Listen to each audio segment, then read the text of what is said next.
यवतमाळ जिल्ह्यातील कळंब तालुक्यातील शंकरपूर येथे गावाच्या सर्वांगीण विकासासाठी एक महत्त्वपूर्ण आणि प्रेरणादायी उपक्रम राबविण्यात आला आहे.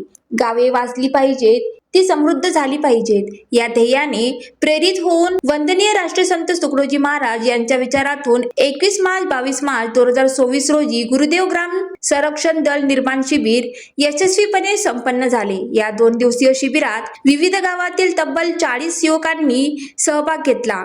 जातीयता, अंधश्रद्धा आणि राजकीय गटबाजीवर मात करून युवकाचे संघटन निर्माण करणे हा या उपक्रमाचा मुख्य उद्देश होता. संघटन हेची शक्तीचे सूत्र या ग्रामगीतेतील विचाराला अनुसरून सामाजिक कार्यकर्ते विनोद भाऊ देवतळे आणि नामदेव भाऊ वाढई यांच्या पुढाकारातून हे अभियान राबविण्यात आले. या शिबिरात युवकांना केवळ व्याख्यानापुरते मर्यादित न ठेवता प्रत्यक्ष कृतीतून प्रशिक्षण देण्यात आले. डफडी, भजन, जनजागृती रॅली आणि सांस्कृतिक कार्यक्रमाच्या माध्यमातून ग्रामविकासाचा संदेश देण्यात आला. लोकसहभागातून अत्यंत कमी खर्चात हे शिबिर यशस्वी करण्यात आले, ज्यामुळे कम में बम असा आदर्शही निर्माण झाला आहे. शिबिराच्या उद्घाटन प्रसंगी माननीय विलासराव भोयर यांच्या हस्ते कार्यक्रम पार पडला, तर प्राचार्य सावरकर सर यांच्या अध्यक्षतेखाली अनेक मान्यवरांची उपस्थिती लाभली. यावेळी माजी शिक्षण मंत्री वसंत पुरके, ॲडव्होकेट सीमा तेलंगे, रुपेश रेंगे, अनिल दौलतकर आणि विशाल दौलतकर यांनी युवकांना मार्गदर्शन केले. या शिबिराचे उत्कृष्ट नियोजन नितीन भोयर, अनुताई भोयर आणि मोनिकाताई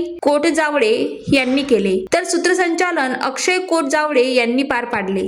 राष्ट्रसंतांच्या सपना का भारत साकार करण्यासाठी प्रत्येक गावात अशा शिबिराची गरज असल्याचे मत गावकऱ्यांनी व्यक्त केले. एकूणच शंकरपूर येथील हे शिबिर केवळ कार्यक्रम नसून गावाच्या उज्ज्वल भविष्यासाठी एक नवी दिशा देणारा उपक्रम ठरला आहे. ज्वालादीप न्यूज करिता नरेश राऊत, यवतमाळ.